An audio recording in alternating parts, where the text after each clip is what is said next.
It's June 19th, day 19. And today we have a mock hunt. It's 2:51 a.m.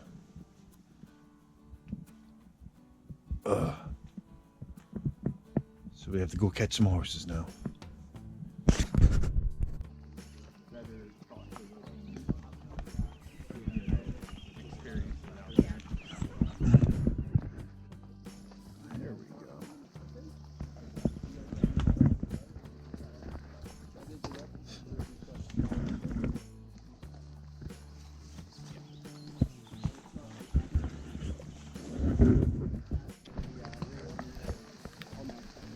Alright, we're on our mock hunt here, and there was a 0% chance of rain.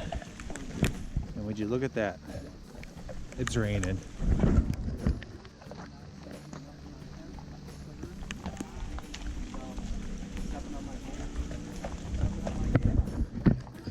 Yeah, we're gonna take a little hike up this bike camp up here on the mountain here and proceed from there.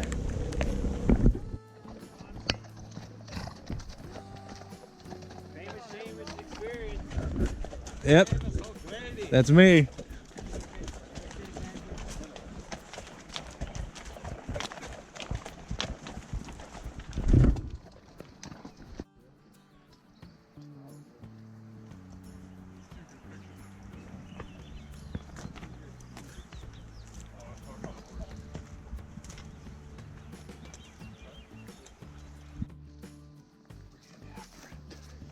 We got a big elk on there.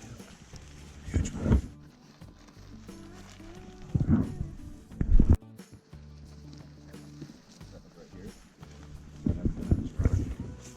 With this rifle.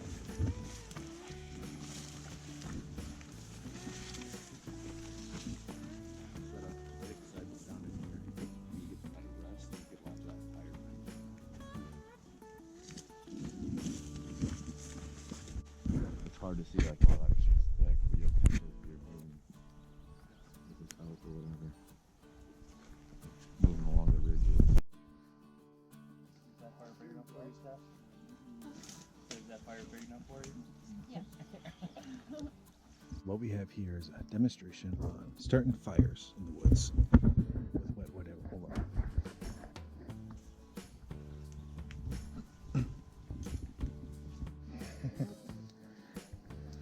So I learned something new today. Famous Shamus experience. We got guide here, Nelson, educated me on different ways on the start fire. So I saw some birch bark, but he saw something better. Some pitch off a tree here. Come over here.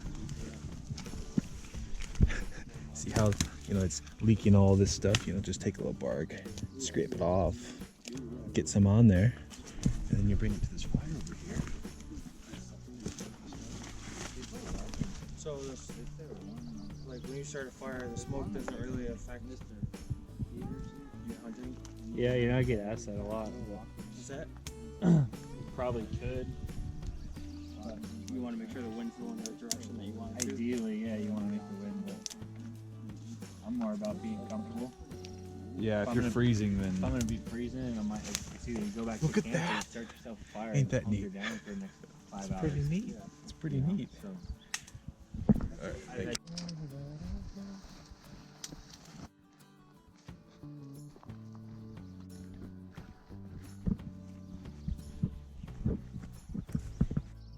yeah, there's a lot of areas that have a lot of elk that are over the counter.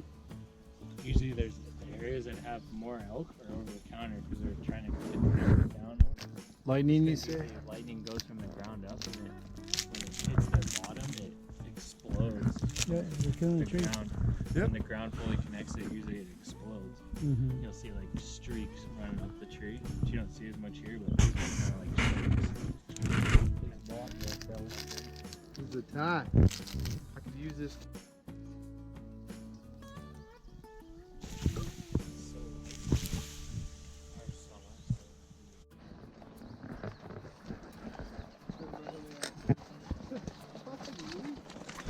We did some glassing. Spotted a few animals immediately. whitetail. Now we're headed back. What's that? Don't forget the bird. Oh, and a bunch of birds. And I'm tired and I'm going to go take a nap.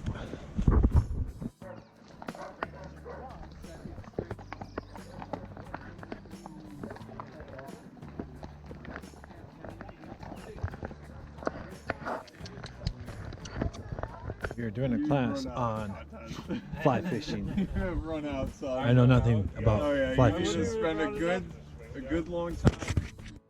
You gotta hike. It's probably a 5-mile hike. Where's the, like, where would I park? I'm gonna play hide the fucking gas. It should be between this, whatever connector bar and your cork, so that when you reel in, it should feed in. And the way I always start it is I always grab my floating. So this is your floating line, right? Is your green, and they call this is the next piece is your leader. And then the next piece after that, if would you want to tie one on, which would be right here, this little piece that you need to be reeled in, they call that your tippet. But you'll see guys trying to feed the line in with the actual mono, and let me tell you, it's a pain in the ass. If you just take a bite in it, right here like this, and you feed your line through like that, it's going to save you hours and hours of time. Than trying to feed your tiny little mono line through it. The most thing you're going to use in fly fishing is flies in your tippet line. And how long should that be? Usually your leader, the tippet or the leader? The leader is usually about 9 feet long. So you take each line, about whatever 6 inch overlap or so. So you have them in your hand, and you're gonna curl it.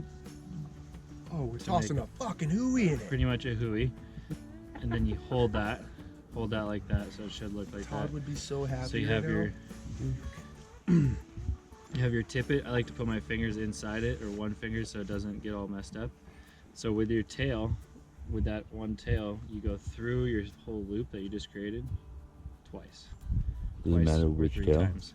Yeah, you're gonna see in a Your second. I'm gonna tippet do tail, the so other. your thinner line. You do each one at a time. Okay. You ran through the thinner ones going first, though. 2 or 3, it doesn't matter. Don't do like 7 though, you know. And then this, same thing. The same way around or opposite? Yeah, the same way. Okay. Opposite which way it was twisted, I think. And then you have that. You go the opposite way that you did with your tippet line around. Yeah. Okay. So then you should be able to hold each line on your loop. It should look like that. Lube her up. Yeah, you can lick it. Doesn't have as much friction. No, seriously, with lines, yeah. Keeps them from melting. And then it should tension up on its own like that. And then you can Oh, okay. pull with each one. much easier. Dude, that's way better in a surge. Is he serious? Yeah. Can I grab some line? Yeah, it's Brian's line. I don't care. Brian? This company's one. Like that one? Yeah. You curse the blood out. So, with this knot, you want to give yourself a lot of excess line to work with? Some of the lines, the floating line will go into the tip. Yeah. And to get it out, if you like show up to your fishing spot or you're on the boat and you gotta cast it out real quick, you got this knot stuck in here. Oh, that looks like a pain in the ass. You know, how you gonna start casting, right? You might. It's not. So you gotta. So that's why when you always put up your rod, make sure you put the floating line through this and at least halfway back onto the rod and then tie it back on. Doing this. 2 packs this weekend. So, Shamus, how was your fly fishing today? I'm pretty much a master. Yeah. No, I'm lying completely. I am. I feel like you can beat someone up with that chin. Or like maybe you